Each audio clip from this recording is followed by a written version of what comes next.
2 months ago, I said yes to joining one of the most established and respected guitar bands in rock music history. And what most people didn't see was what that decision required internally.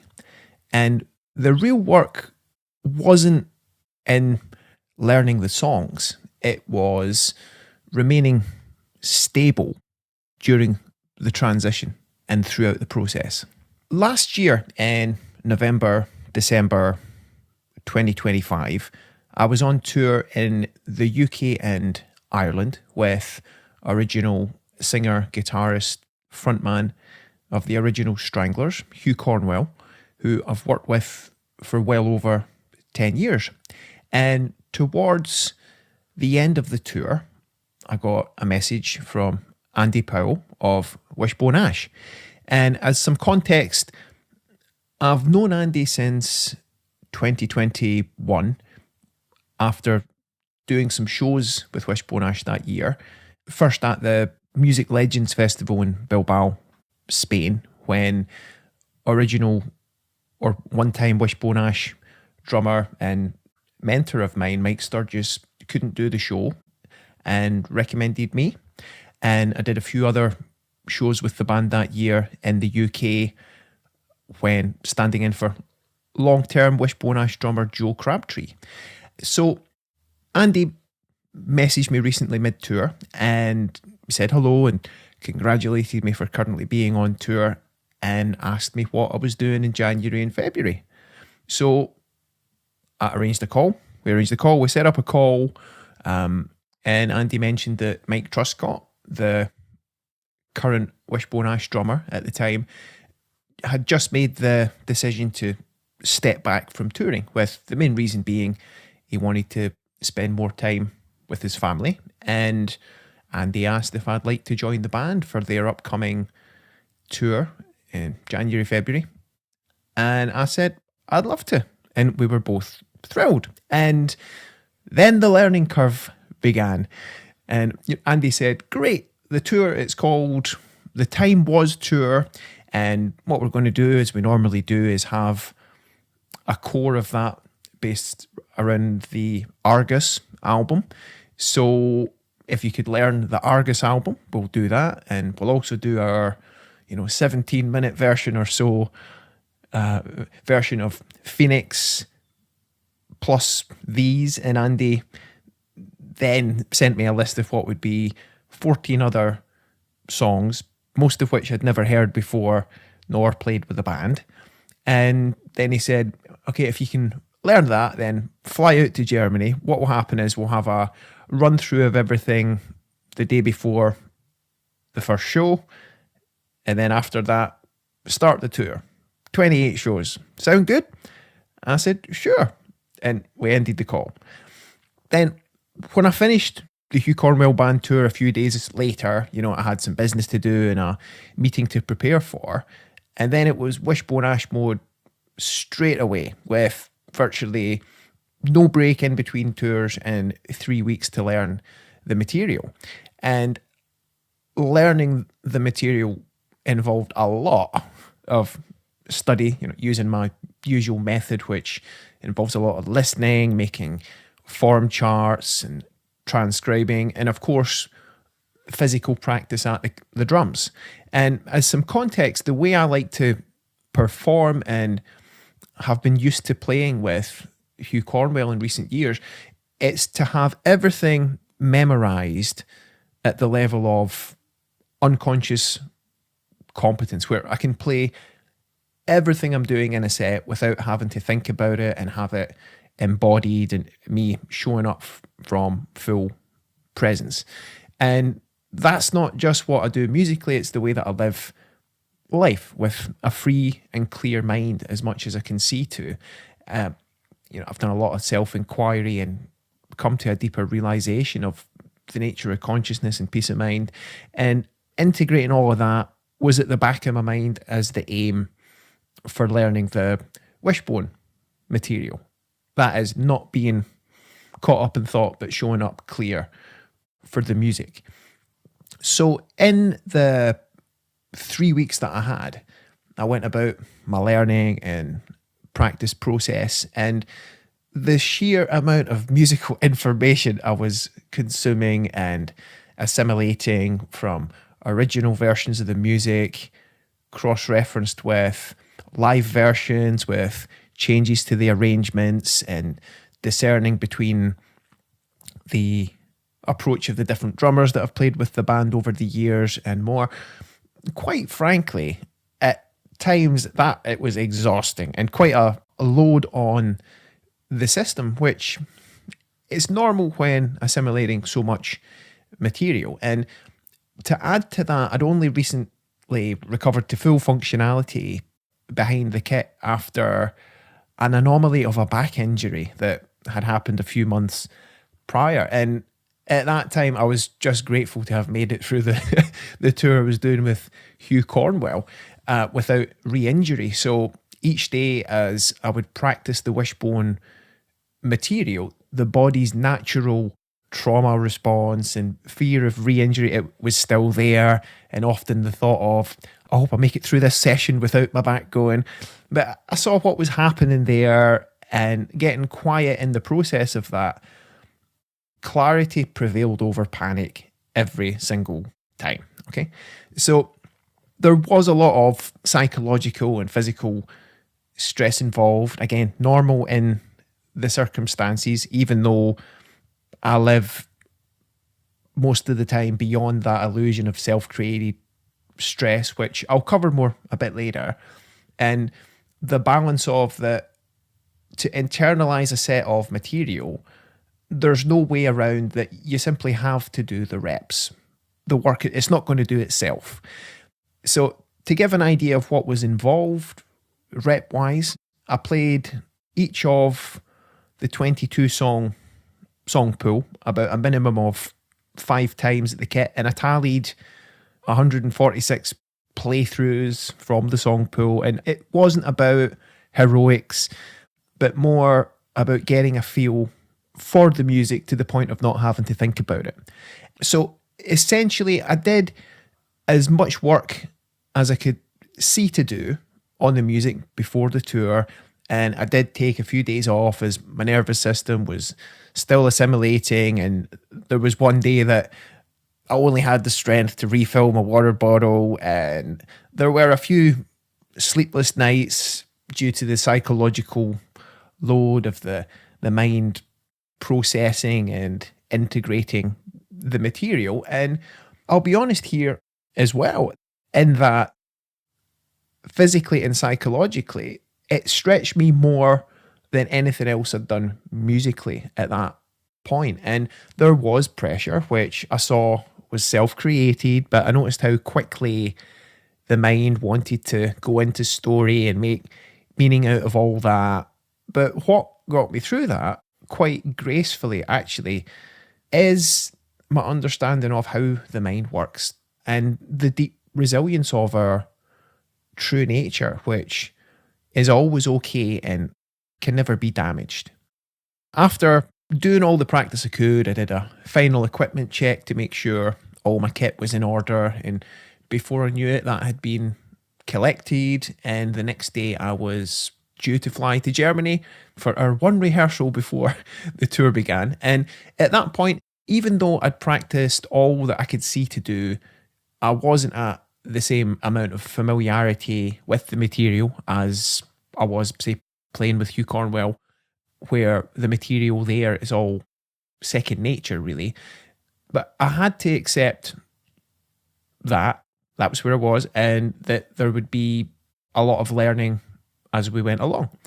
And then, as it happened, due to delays with the flights, we never got that one rehearsal in the day before the first show, and essentially it was just a long sound check on show day number 1. Then we just did it, the whole Argus album live, plus the rest of what we did, and it actually went really well. And we did the tour, all 28 shows of it, and at the time of recording this, I'm now back at my place in Surrey and assimilating what just happened and reflecting as we move forward. And before I go into any other reflections here, I just want to say the band were very welcoming, and the audiences and fans deeply into the music and often quite discerning, which again pointed me to making sure that I was doing the music justice.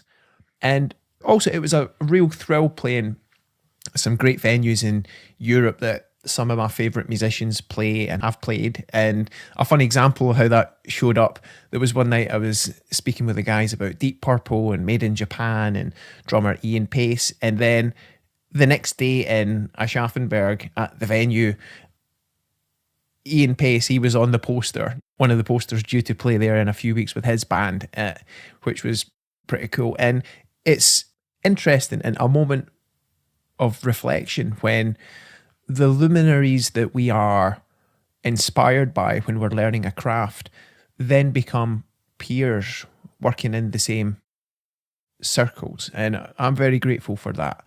And in terms of musical growth, I'm enjoying this very much and learning more about the Wishbone Ash history and the band's music and finding my own voice in the process of serving that, which is an ongoing process.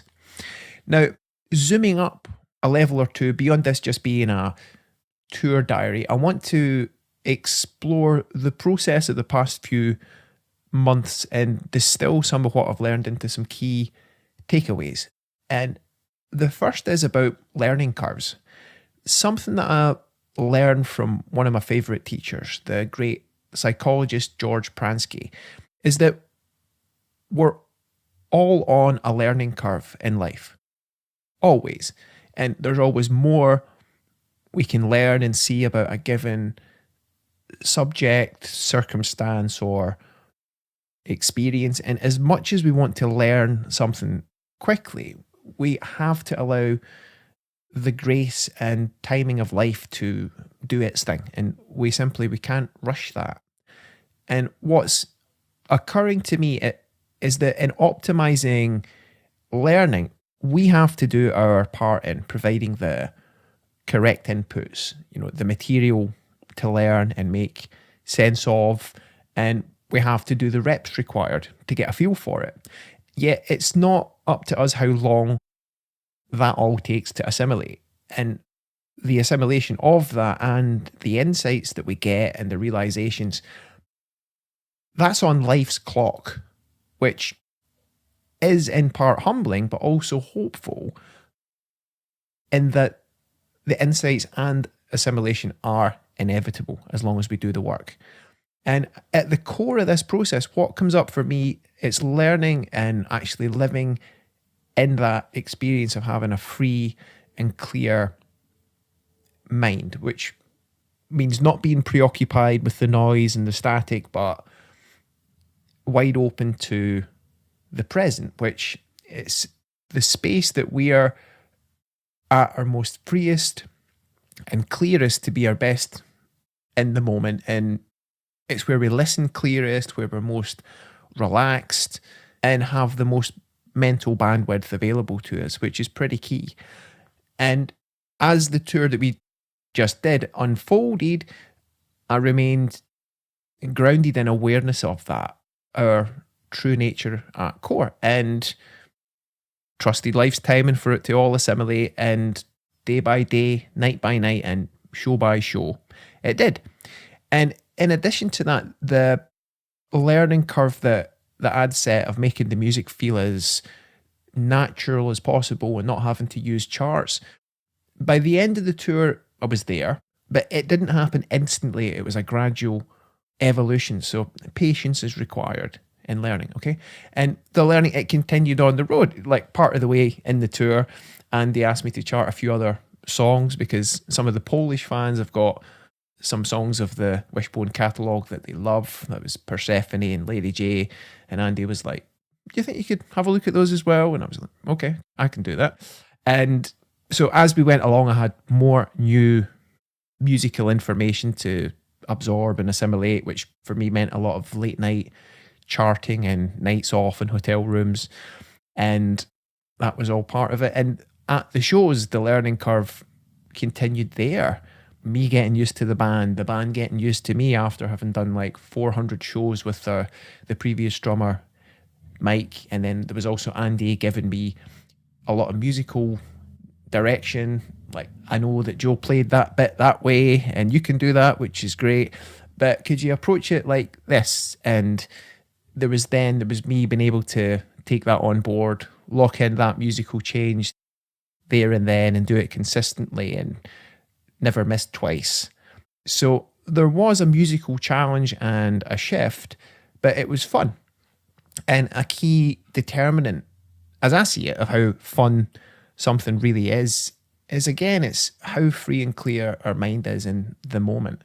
So the real shift, it wasn't just musical, it was psychological.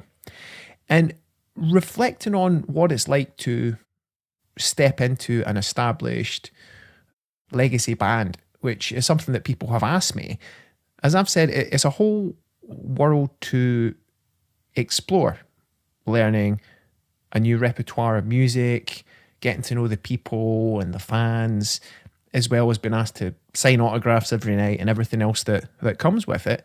And in terms of identity, to cut beyond the egoic positioning aspect of it, playing in the band or with any other established artist, it doesn't now make me special or better than anyone else. Essentially, it's an opportunity to throw myself into the music, get inside it, and figure out what works best in the context. And with identity, in a way, the identity that I had to die, it was making the shift from just being a sideman to being in an established band. But that's all thought as well. And thinking about the implications of that, the mind, it can have a field day with meaning. What are people going to think about me now? What will this mean for my career? What's it like playing alongside luminaries that are now peers? And the mind, it can create all those comparison frames that it's wont to do. And all of that thinking, it can cause tightness, which, as I have come to see it, is interference that can get in the way of showing up clear and able to listen and take direction and be responsive to the moment and perform at my best. So identity-wise, the way that I tend to live, not just musically, but across the board, it's not identifying with the content of thought, but more the space in which it's created. And without getting too esoteric here, I'll make the concession that, in a way, basically, I'm wearing my working musician hat, which is ultimately about being professional, reliable, easy to work with, good to be around, and all of that. It's infinitely easier when I'm in the here and now. Learning the Wishbone Ash material for the tour we just did and getting it to the level of unconscious competence, which is a process that's still underway. To do it at the highest level possible requires being fully in the game. And the learning process that I described is an example of when willpower was required to get in the game. Then past that, in the game, flow took over and musical intuition came to the fore. And the hardest part of the process was the assimilation of the musical details and memorizing it all and all the information. And the takeaway here is that it's okay if something takes a lot of willpower to get you in the game, but then you can rely on flow. And the key is it's not relying on willpower all the time, because that's just exhausting, okay? And what I'd say is, when you're learning something and practicing something, use willpower when you need to, but then allow your wisdom to show up through you and take over. And that's when you truly fall in love with what you do and truly enjoy what you do. Now, after doing as many years of touring to the extent that I have, one thing I've learned is that other aspects of life don't stop existing. And touring, it doesn't pause life. And it's a great invitation to prioritize your mental bandwidth. And as well as the workload of learning the band and the music, I had quite a few other things happening in the background and I managed to move them forward. But some key takeaways are that, if you're touring and on the road quite a lot, you can still be quite productive, and you just have to allow time for uninterrupted deep work when possible. And a key in making that easier is you can be busy and working on a lot of things, or be very active and working on a lot of things, but when your mind is not busy, everything is so much easier because you've got so much more mental horsepower, mental bandwidth. Now, touring and being away from home for long stretches is not for everyone, and especially when you have a family back home, which currently doesn't apply to me. But touring, it can require a lot of endurance with all the long travel most days, the nervous system load with all the fresh sensory input never before experienced, such as when you're in new countries and cities for the first time. And also when the main performance aspect of the day is right at the last part, towards the last part of the day, which is pretty much the case when you're in a touring rock band. So taking care of your physical health goes without saying, and your nervous system becomes your primary asset. And things like movement, sleep, and nutrition are not optional. They're part of the work, part of the job. And without going into the details, I've got a set of protocols that work well for me in those areas and in real time. And as a result of that, in the January-Feb tour, I never got sick. I was tired, yes, but energy was stable. And another aspect to this is stress management, or not so much management, but understanding of the nature of that and the nature of thought. And this is a big one, and I could do podcasts on just this subject alone. Yet essentially, when we wake up to the nature of thought and realize how psychological stress is essentially self-created, it becomes clear that stress is not caused by circumstances. Okay, it's a measure of how much we're arguing and resisting reality in thought.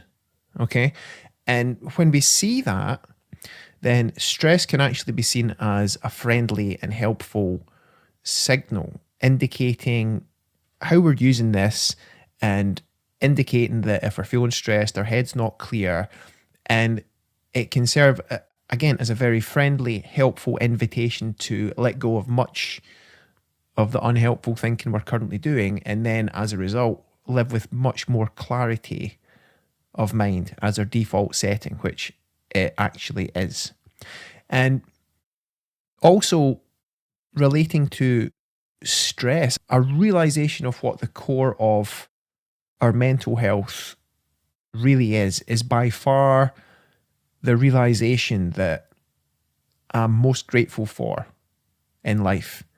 And it's a huge part of touring and life in general for me, and making that much more of a gracious experience than a grind. And if you've listened to other episodes of my podcasts, I cover this topic from various angles. And in essence, a realization of our true nature, that which is at the heart of our being and how our mind actually works.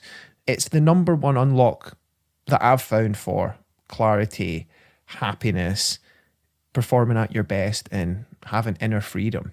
And as I see it, realizing this as compared to not, it's a whole different life. And this is something that I explore more formally with creatives and professionals who want better results across the board in their life, from a space of much more ease and clarity than they ever thought possible. And if that's of interest to you, I invite you to message me. Now, as a working musician, I'll be upfront and say that touring is indeed an income stream. And for the tour I just did, I had to buy quite a lot of new equipment, upgrades to in-ear monitors. There was frequent buying of things on the road and getting things shipped to hotels, spares, new bits. And also, when you're away from home, it can be easy to spend money. And I did buy a few things on the tour. And as well, when you're away from home, there are experiences available that are not otherwise so. Though, if your outcome is to make money, I would just say, don't waste money on stupid shit. Okay? A motto I quite like to live by when touring and in general is be ruthless with the forgettable, but generous with the memorable. For example, I don't usually waste money on, crap service station coffees. But on the other hand, if there's some fantastic local cuisine available somewhere that I can't get at home, I'll savour the experience if I fancy it. Again, ruthless with the forgettable, generous with the memorable. And as I bring this one to a close, I want to end on something that's hugely important to me, which is happiness and the true source of it. When I was asked by Andy to join the band and I said yes, I got very clear with myself on this. And something I've explored a lot in my life and previous episodes is that the number one thing we all seek, as I see it, is happiness, which, as I see it, is the realization of our innate health, our innate peace of mind, our innate joy. In other words, happiness, okay? And the second aspect of that is that it doesn't come from objects, externals, and substances. Now, I'll be careful about how I say this, but I'll say it because it's true, is that I realise happiness isn't dependent on being in Wishbone Ash or in any other band. Now, don't get me wrong, I love playing with the band and all the other work I get to do, and I'm truly grateful for it. I mean, I'm reminded of the words of a friend, Dr. John Cooper Clarke, who, when he was asked, don't you ever get sick of all this touring and tired of it? And he was like, what do you mean? Every night you're doing what you love and you've got hundreds and hundreds of people saying how great you are. What's not to love? Now, I paraphrase John and jokingly say this, but when we attribute happiness to objects, externals, when we experience happiness in their presence, what's actually happening in that moment is we've stopped seeking happiness. Okay? And that's exactly the moment when we experience happiness. And that's the moment we see that happiness is an inside job. Always was, always will be, always is. Okay? And if we're equating happiness with peace of mind here, which is what I'm asserting, as the tour progressed and there was less and less thinking and processed thought required for me as the material assimilated, that feeling deepened. Peace of mind, happiness. And to give you an idea, at the end of the first show, after thinking about it a lot, there was a huge sense of relief for me anyway, like, wow, this can work. There's a lot of tweaking needed, but this can work. And then by, let's say, show number 10, when there were more musical details added and also me then singing in the band as well as drumming, there was a lot less at that time looking at charts and knowing I had them there as a safety net. It helped make it easier for me to relax into the music. The presence and listening deepened and became much more of the dominant experience. Things were stabilizing. Then, as things progressed, and by the end of the tour, everything was so much more embodied. Listening was the default, and charts weren't needed apart from the two new ones, Persephone and Lady J.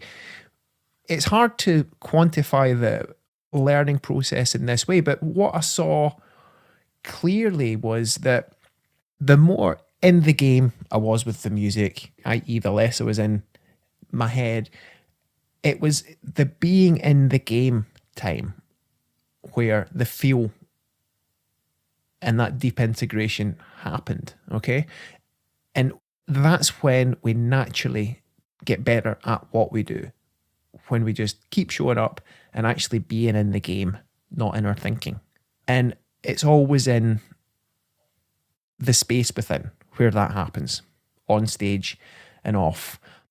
So in a way, joining Wishbone Ash didn't make me happy and change who I am. It tested who I thought I was and helped reveal the current level of embodiment that I needed to stabilize at. And what stabilized wasn't identity, it was clarity. So, bringing this one to a close, thanks for watching and listening. And if you've enjoyed the episode, I invite you to like and subscribe to the Groove Guru podcast on YouTube or Apple and Spotify if you like checking out your podcast there. And in the meantime, here's to you having fun with whatever you do, and I'll speak with you soon.